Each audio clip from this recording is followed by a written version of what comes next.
welcome to the new episode of Youth Forum, which is a program that is being done in NTE ZARIA, a program that focuses on enlightening youth on various issues concerning them. The episode of the Youth Forum for today is going to be discussing about the mass failure in Jamb examination that was just concluded in the last 2 weeks.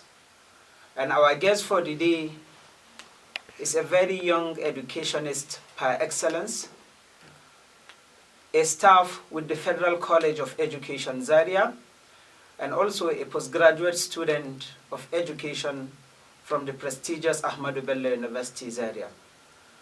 I am by name Umar Ahmad from NTE ZARIA, and I am going to be the host for this particular program. At this juncture, I would like to give the floor to our invited guest to introduce himself again before we kickstart the program proper. Good morning, viewers. My host, I am Sani Maqarfy by name, a staff of Federal University of Education ZARIA. Against what you earlier said, college. Exactly, it has been converted into a university. University, exactly. And I'm a registered teacher. I started from NCE and I did BEd, but I'm currently doing MA now, not education. Okay, but I have all the teaching qualifications. I have my TRCN and whatever. So I'm very happy and I feel honored with your invitation. Thank you very much for coming. Of course, today we are with an educationist par excellence, and as he said, he is currently undergoing his MA, not MEd, and but of course he's a certified teacher with all the registered bodies of teaching. So going directly to the topic of discussion for today, the mass failure in Jamb. What are the causes and the way forward? First and foremost, I would like to start with the first aspect, which is the causes. So what do you think are the causes of the mass failure in the recently concluded Jamb examination? Let me start by giving a brief background on what Jamb is. That's the Joint Admission and Matriculation Board. It was established 1978, and initially it was mandated to moderate and conduct examinations for students who wish to enroll into universities. But it was later expanded to cover even colleges and polytechnics. Over the years, there has been mass failure in Jamb. But this year's one came with something different. Exactly. It has been trending for this. And if you compare it with other years, you can see that there are similarities in the failure. And to some extent, some years are even worse than 2015. Like in 2013, that's prior to even bringing CBT. That's when it was a paper and pencil examination. There were also mass failure, which at that year the Senate invited the registrar of Jamb to appear because of the mass failure at that time. I'm bringing this because I know most people think that the introduction of CBT contributes to the failure. But we can compare. Even before the CBT, there were mass failure, exactly. Though we can add CBT to be part of it, because some students, a large number of students, don't have access to these facilities at home. They only see it when they are about to write the exams, examination. So that will bring anxiety and fear, because coming to do something on what you have never done before, exactly. It makes the students somehow. Yes, they will have definitely the anxiety of starting something for the first time. Not necessarily, maybe don't even know the answers, but exactly. That anxiety can lead to the failure.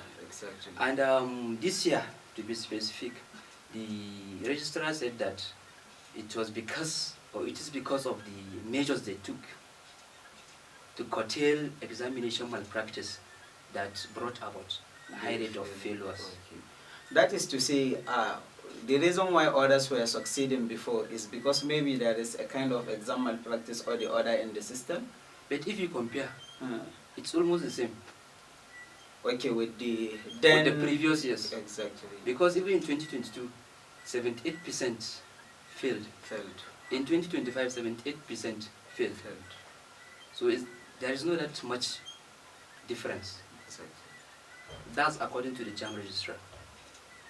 But on the part of the students also, they made complaints of system glitches, incomplete questions. Oh, some student faces questions that are incomplete questions. Apart from network glitches and software issues. Some made that allegations. And some also complained that they find it difficult to submit after finishing the exams. And it takes time. Once the time is over, it goes off. So these technical glitches also contributed to the mass failure. And to justify their claim, about 8,000 already, over 8,000 students, that's those that wrote Jamb, are about to make formal complaints, or they have made formal complaints to the Jamb, which Jamb recently or yesterday mandated that let there be a review of the exam score, on the exam scores. Let there be review because the complaints are much. So that's for that. The Jamb registrar said the curtailing of the examination malpractice, while the students complained that they had system glitches and network and other things. So another thing is post-students preparation. Okay. We are in a time where students don't prepare for examinations. Since it is CBT, I know I will just guess. I don't have to waste my time reading and just pick the one you wish. That's it. And if you check the students, how many of them know the way to libraries? They don't read. They have gadgets with them that can assist them to maybe check previous question papers, but most of them don't do that. They don't prepare. They just pick their clothes, take their pens, if necessary, examination card, and move for the examination. So what do you think are the factors that is influencing them not to give more time to their academics? What are the factors? Like you mentioned, the gadgets, they have gadgets in their hand, social but they don't. Television, betting,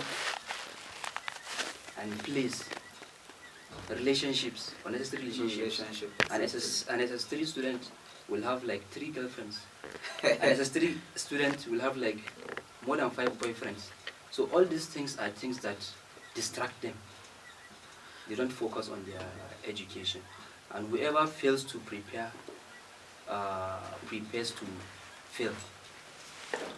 So there are some recent discussion in the social media that maybe this recent Premier League that is being done, it is one of the factor, and also some said this series films that is being viewed in various stations as some of the factors or reasons for the mass failure. Do you also believe in that?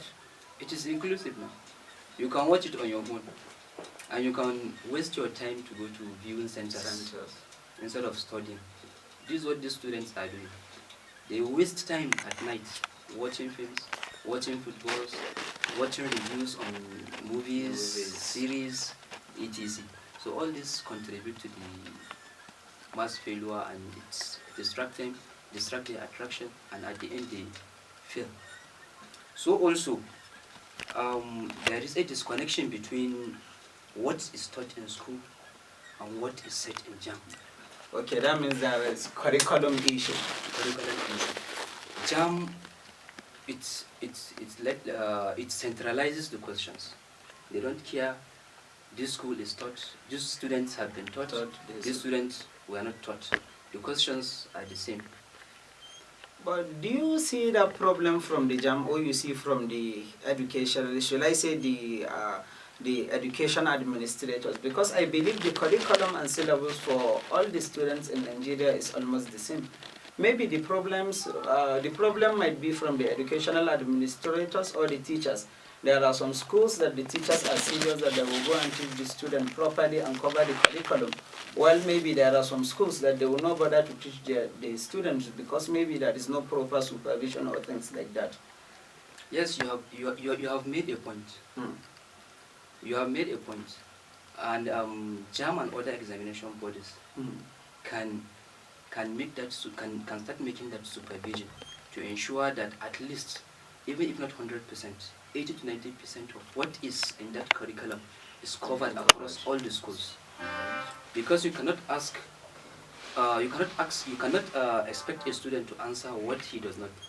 And don't forget, we have insecurity in some places, exactly, whereby some students don't have access to the schools. Exactly. So in that case, there is no way you can say they will go together with other schools. And there is a demarcation also between, let me say, private and public schools. Though there are exceptions. But the worst failures come from public schools, especially those that our people, the masses, attend. Because unqualified teachers, unserious teachers, the students are not motivated, no incentives for teachers, the curriculum is not even put into consideration to some extent.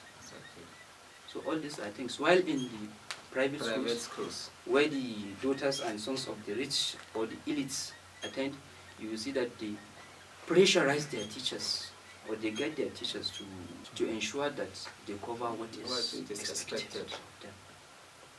Then also lack of facilities, as we mentioned earlier, contributes to these mass failures. Because you can go around these computer labs. There are very secondary schools. There are very few. Very few. So then how do you expect the students to be proficient? And if there is will, even if computer labs will not be provided in schools, the government and other stakeholders can decide to organize a program, a training program, maybe close to maybe some months or some weeks or some days to the Jamb examination or other examinations, to organize a kind of training session for both the teachers and the students, so that they will be conversant with this. To make use of the gadgets and gadgets. That's it.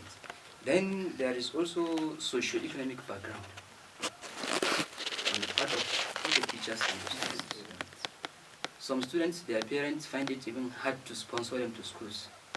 Talk less of buying or purchasing these facilities for them.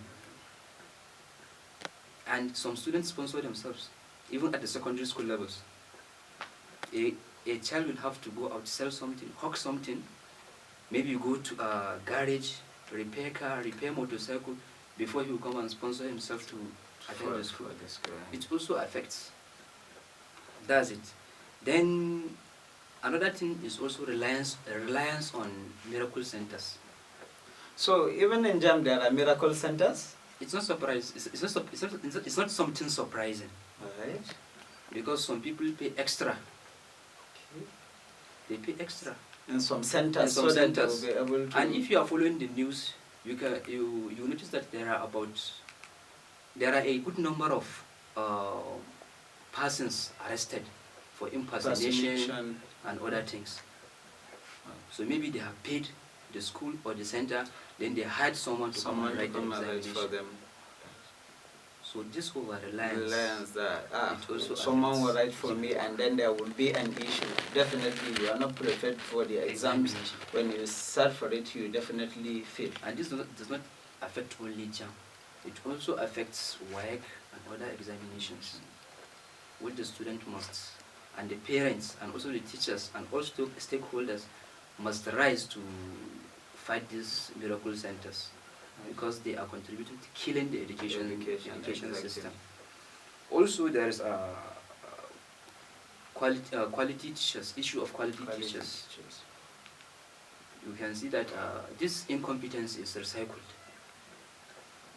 Once a child misses from primary school, secondary school, the next thing he would think of, if he did not reach the cutoff point for university, he will come to College of Education. Yes, because it doesn't require high jump score, less jump score.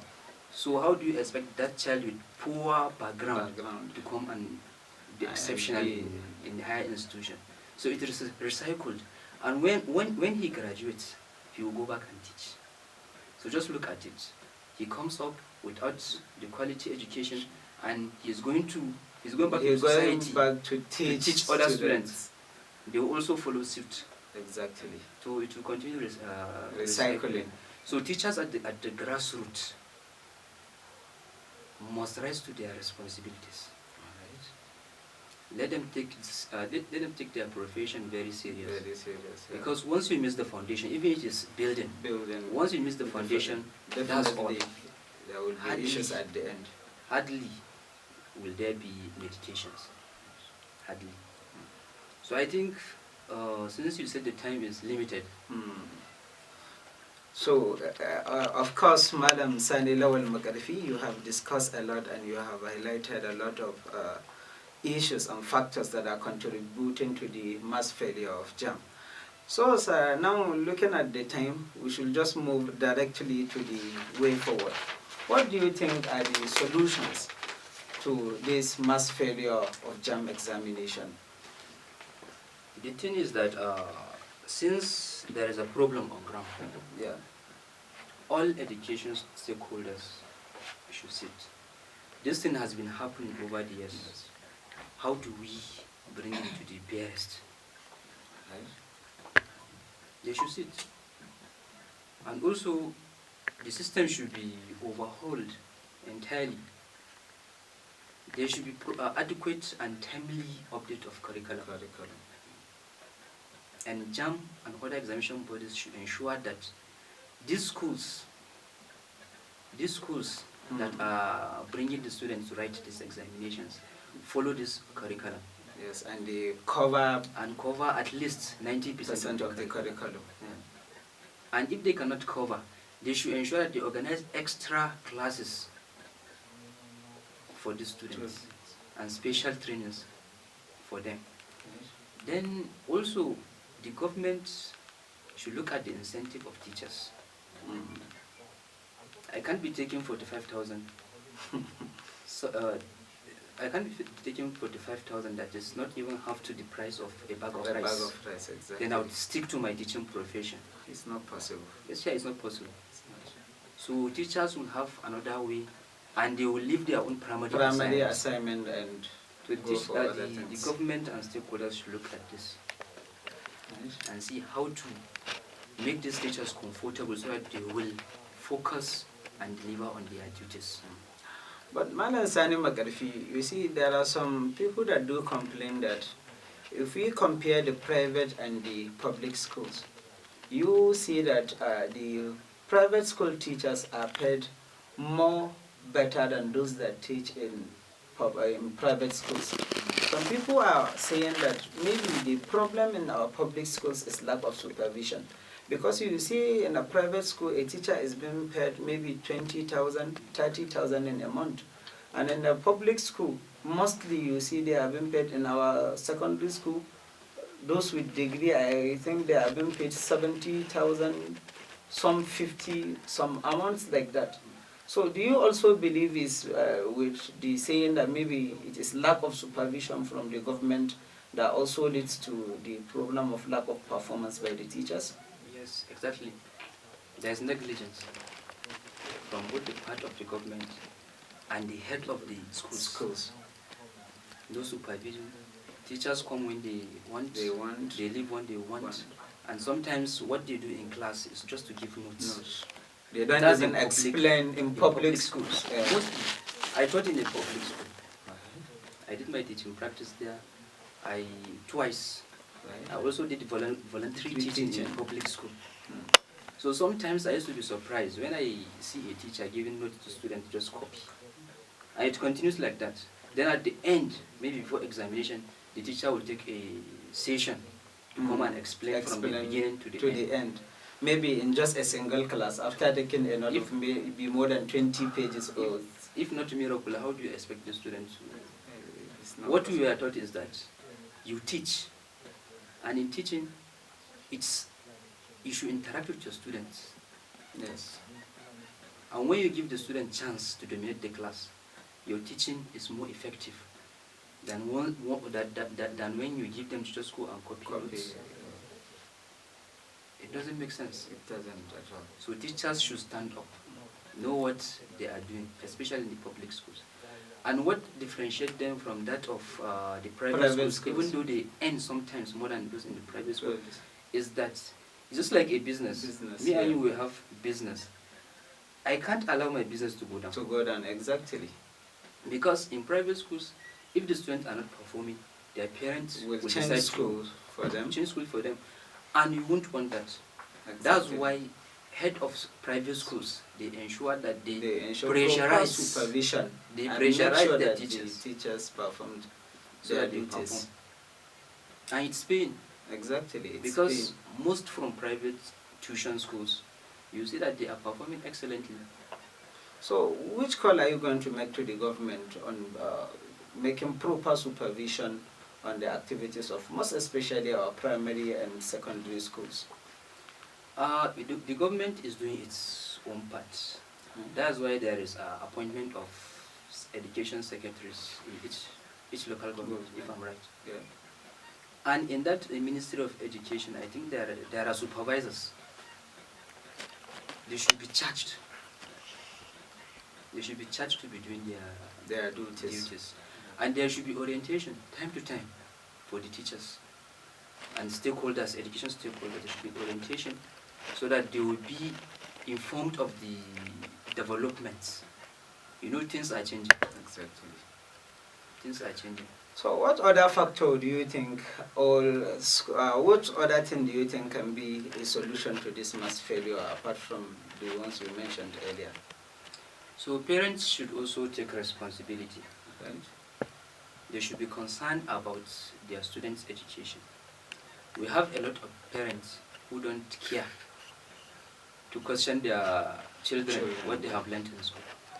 You will find a parent that from the beginning of the session to the end of the session, that's from starting a class to moving to another class, he won't bother to check what is even the student going to the school. So many students, especially in the public schools, they will wear uniform, go out from home, some will change the uniform, and some will be on their uniform, but they will be outside the school. Yes. So teachers should be supervising their children when they come back home. Yeah. And it will surprise you that they no longer care whether the child is given assignment or not. Yeah. You are enrolled in school, you are going to the school, you have paid your school fees, that's all. No any investigation to see whether the child is doing what he's supposed to be doing or not. Then another thing is school heads, stakeholders and government can collaborate to provide necessary facilities to our schools. Most especially the laptops and stuff, the gadgets that will be guiding the students to practice before going for the examination. I was lucky to have attended. It's a public school, but it's a demonstration school. All right. We were privileged to encounter computers, have encounters with computers. Exactly. Right from JS class. So unlike some public school, you see, one will not even see computer from his primary up to his SS3. Not even in school, even at home, some will see computer. Exactly. So, sir, on a final note, what call do you have on the government, student, and the teachers entirely? The government should revisit these problems, look at the causes, and take bold steps in taking care of these causes. The teachers should be updating themselves so that they will be giving the student current knowledge, and they should also be recommending, when necessary, for curriculum review. Right? While on the part of the students, they should know that it is their future. It is their future. So they should focus, know what they are doing. Before someone benefits from your sweat, you benefit from it first. Exactly. What Hausa people used to say, koya yare zai amfana barin mai shi ne. Exactly. So no matter what you benefit first before another person. Exactly. So let them take rest. Let all these stakeholders take responsibility. Thank you very much, Madam Sani Maqarfy, for coming to NTA ZARIA to have this discussion with us. We sincerely thank you for your contribution on this topic. And with this, we have come to the end of Youth Forum for this week. We meet next week for other programs. Thank you very much for listening. Thank you, Madam Sani. You are welcome. Thank you very much grateful. Thank you.